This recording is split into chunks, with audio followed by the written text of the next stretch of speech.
Hello, everybody. Welcome to the Mold Matters podcast. I'm your host, Jeremy Evans, with Mike Hi, Jer. Blair Adams. Michael Blair Adams. Blair's not feeling great, by the way. I know, I heard. Yeah. Well, he'll be okay. Blair's Mike's dad. Yeah, he's 90. And he wrote a song about mold, We need to play that sometime. and we need Yeah. to play it on this podcast. We can give him a little sample. Lo and behold, Ba, ba, ba, you got mold, ba, ba, ba. you got mildew. And you're upset. Da-na-na-na. Anyways, he wrote it. It's actually, yeah, It's fun. it's fun for Yeah. a night. Is he 90 now? Yes.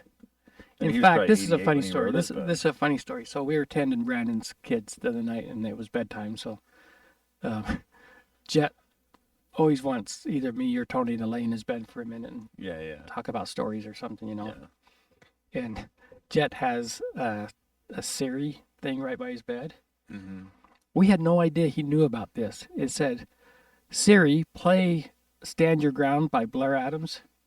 It was one of my dad's songs, and it played it. No way. Yeah, it was nuts. They didn't program that in there? I don't know how it's in there. I have no idea. And I don't know how little Jet at 9 years old knows either, because Yeah. he didn't know. Yeah, But all of a sudden, I'm listening to my dad singing. It was crazy. Way. Yeah. He's written probably 1,000+ songs. Yes. So not a surprise that he has one about mold. Yeah, that's true.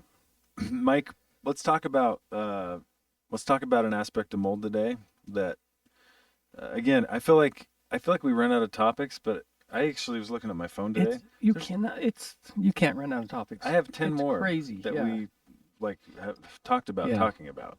And this wasn't even on the list. No.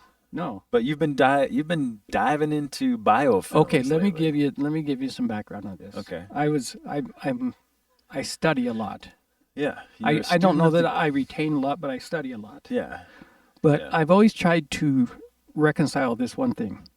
And this happened about the last time I was at the lab. We were doing GLP testing for what we do. Yeah. And I was talking to the guys at the lab, really good guys, Element Lab up in St. Paul.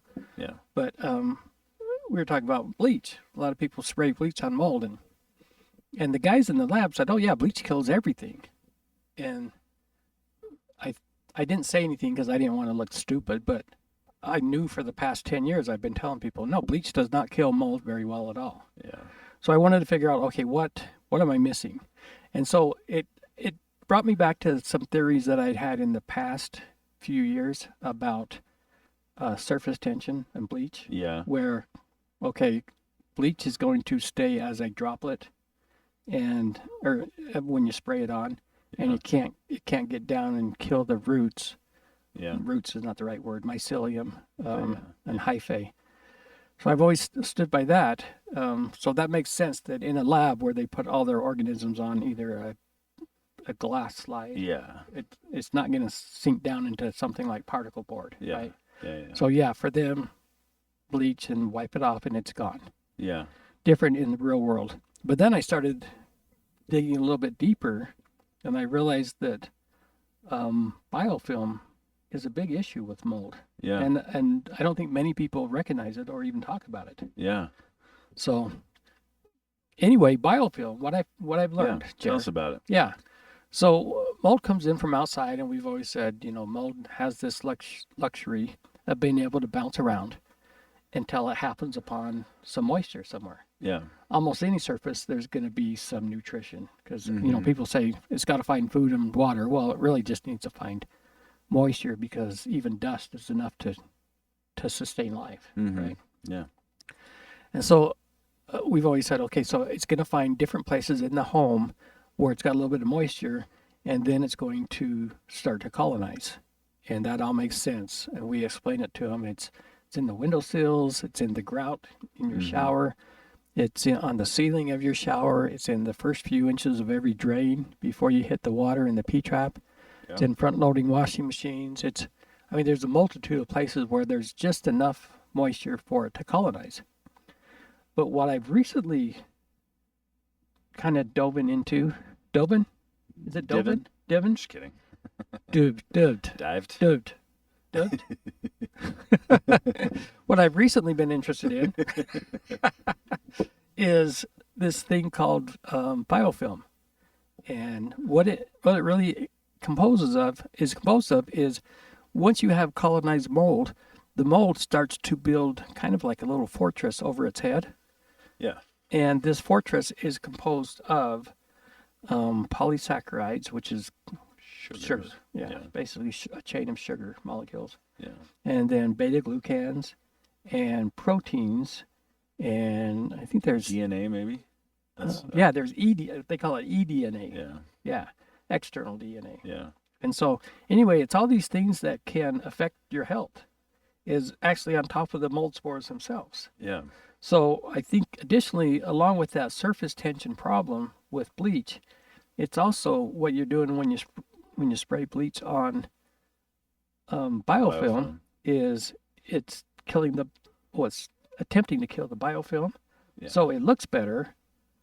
It looks like you killed everything, but you're never really getting to the mold spores themselves Yeah. that are colonized under there. Yeah. So it's a whole protective layer that very few people recognize is going on. Yeah. Yeah. So the whole surface tension problem that it has to begin with any other surface where it's not going to be able to really get penetrate anything, any Right. surface. Then you throw in when the biofilms form, it's basically the same problem over again. There's this film. Right. It's not going to get any lower than whatever's sitting on top of that, Yeah. essentially. But the biofilm has all the things that are part of the spore itself to make you sick. Yeah. It's got, I mean, it's the proteins, the, um, So biofilm is not it's not a movie about plants. no, Okay. it's about, no, I almost said, no, what I was trying to figure out a pun with Jeff earlier, and I said biofilm. I don't biofilm anymore. I just use my digital camera. But that's the best I could come up with. Yeah. Yeah. It's So anyway, where we see it a lot, Jared, and you know that when we do our process to make a home healthy, yeah. we treat the entire home, but we can take a product and go around and spritz it on different surfaces and see where, okay, we don't have a complete kill yet. Yeah. Spot check basically. Yeah. And Yeah. and it's those areas that I'm convinced. I used to think, well, we haven't oxidized the outer membrane completely, Yeah. and it's still giving off oxygen or whatever, Yeah. Yeah. But I really think it's those areas where the vapor that we use maybe has penetrated the biofilm, but it hasn't had time to penetrate the spores themselves yet. Yeah. Or maybe there's still even some biofilm remaining in there. But the point is, to be able to truly make a home healthy, you've got to eliminate the biofilm along with the mold. Yeah, I know it's probably been maybe 2 years since you've really started playing with this product that you can kind of spray Yeah, and it kind of yeah. reveals. And I think one common denominator is usually in bathrooms it's very active, right? Like Yeah. even after you've really treated things really well in the bathroom, you Right. still It's still hanging on. and Yeah. that does lend to your theory here because that's probably where most biofilm is, right? Yeah. In a In home fact, is in I had that house. I don't know if we ever talked about it on the podcast, but that house I went down to Coronado. It was a military family's home. in California. Yeah. Yeah. Yeah. Yeah. And I don't know if we did talk about it. yeah, I had sprayed this product after I'd fogged twice, Yeah. and Certain spots were still certain lighting up. yeah, certain spots were just turning white, kind of foaming like crazy, and I'm like, how could that possibly be? Yeah. And so then I just kept going over and over, and it kept foaming up.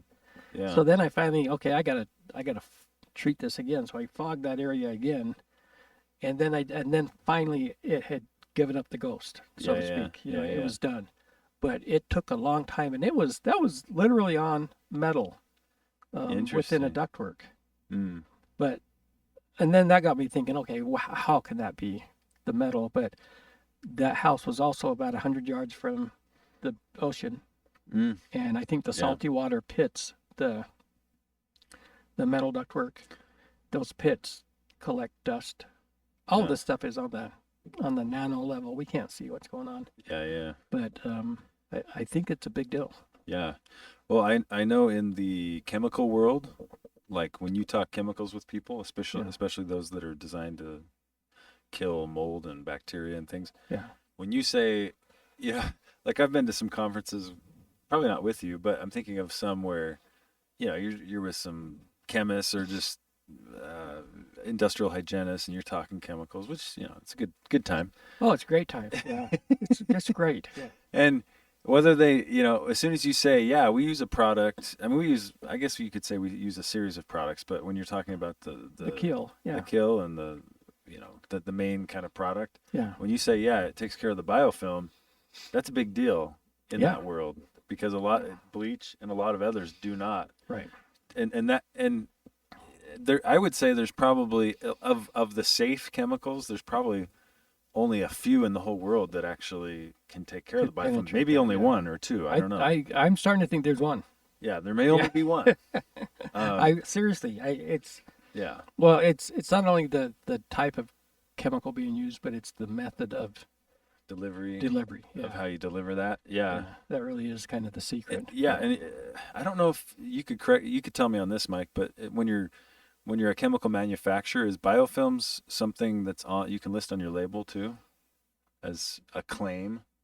I don't know. That's a great question. But I I don't know know. it's been researched pretty heavily Yeah. with all the products, and I Yeah.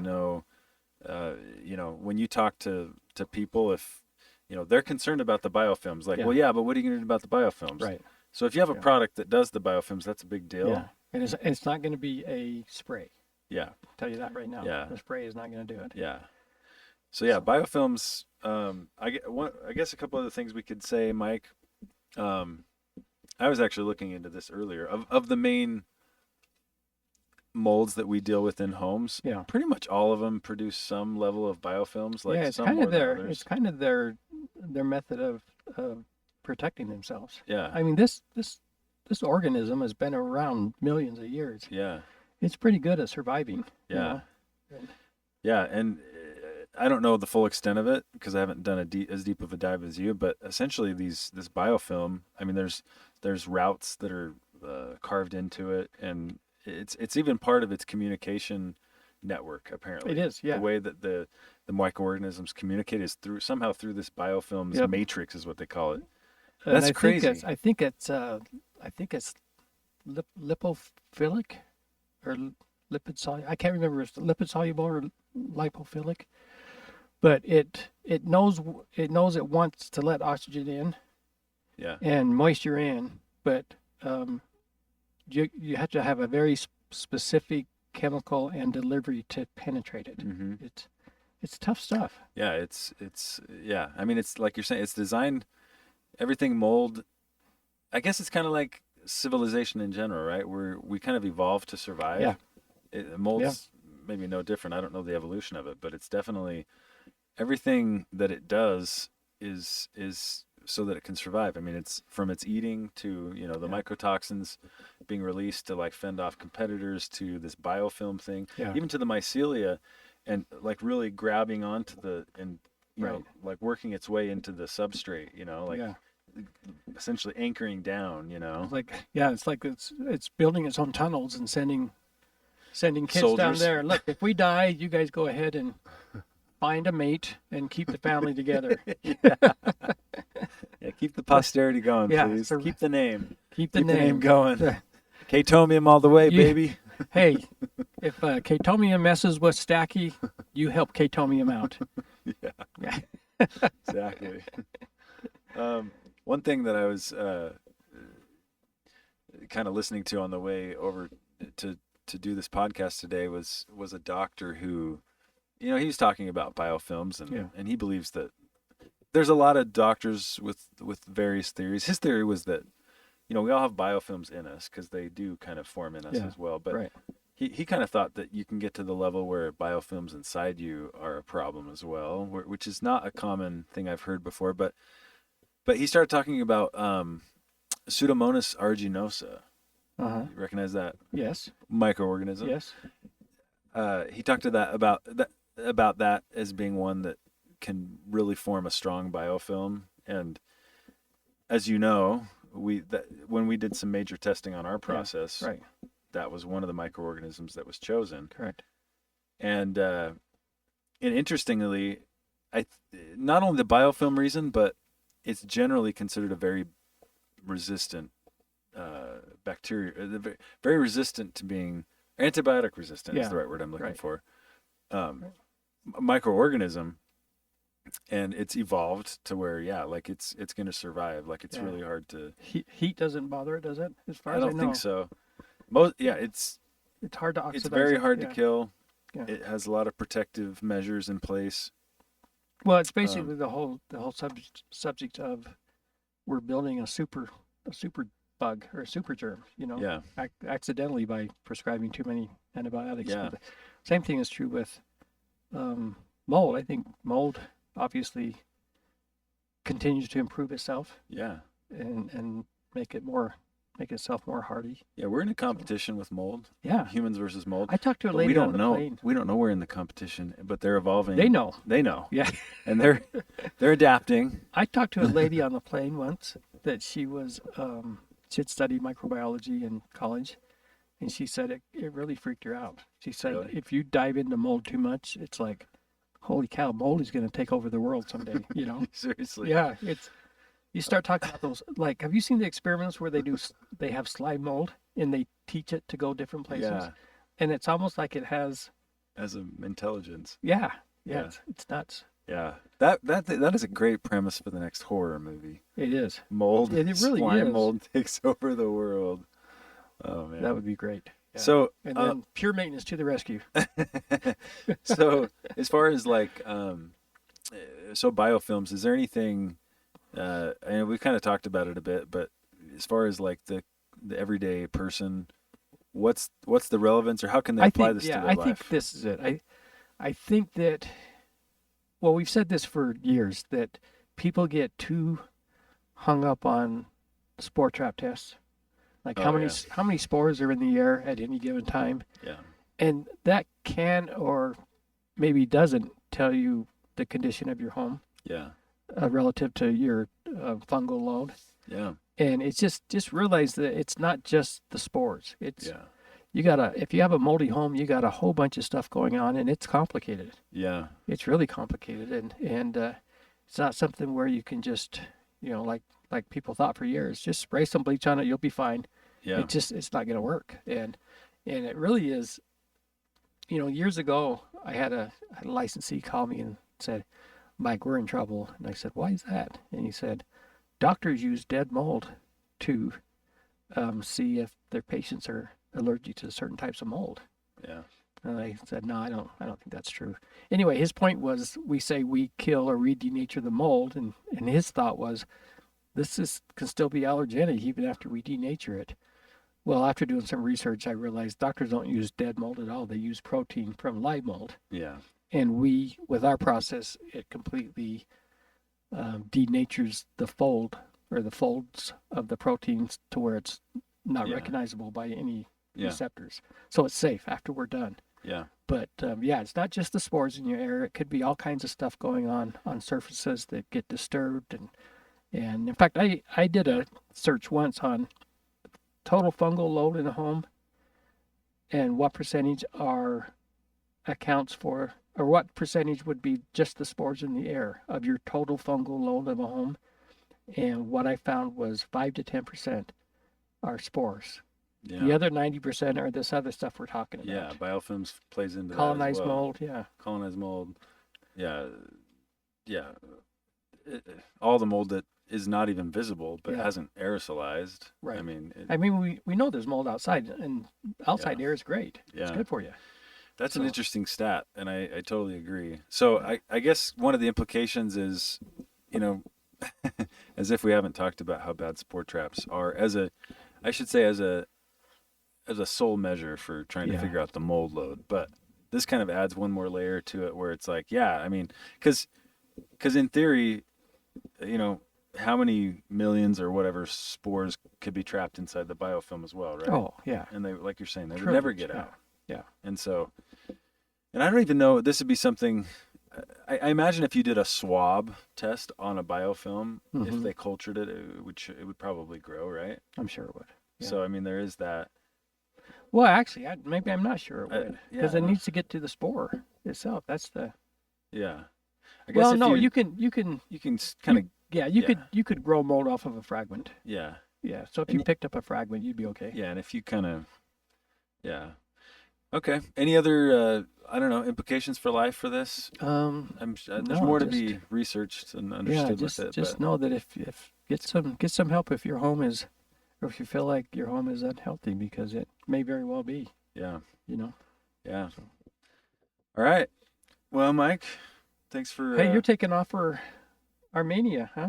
yeah. Yeah. Wow, Jer. Yeah, I'm going to Armenia. I'll be back in time for Just the pure. so you help them with the hymns, right? We talked about. Yeah, Yeah. yeah, yeah, Okay. yeah. Any one particular hymn you're going to Armenia for, or just all of them, all the above hymns? All the hymns. Okay. You Some know. of the hers. Yeah. Uh, it's a long story, but that's the place that has been chosen for us to work on those. Wow, it's interesting. It's really just the most neutral location for people in warring nations, if that makes Oh, sense. okay. Yeah, it does. It does. There's not very many places It's where the safest of the dangerous places. yeah, Yeah. not many places over there where people from those countries can go Yeah. and be safe. Right. That's one of three Yeah. that I know of. Yemen, not, huh? No. Okay. Yeah. Yeah. Let's not go to Yemen. Yeah. So. All Okay. right. Well, till next time, Mike. Yeah. Hey. Oh, I'll see you before that. I was going to say Yeah. Happy Thanksgiving, but No, I'll yeah, see you we'll before see. that. Yeah, we'll see. Okay. Take care, everyone. All right. Sayonara. Have a great weekend. Bye.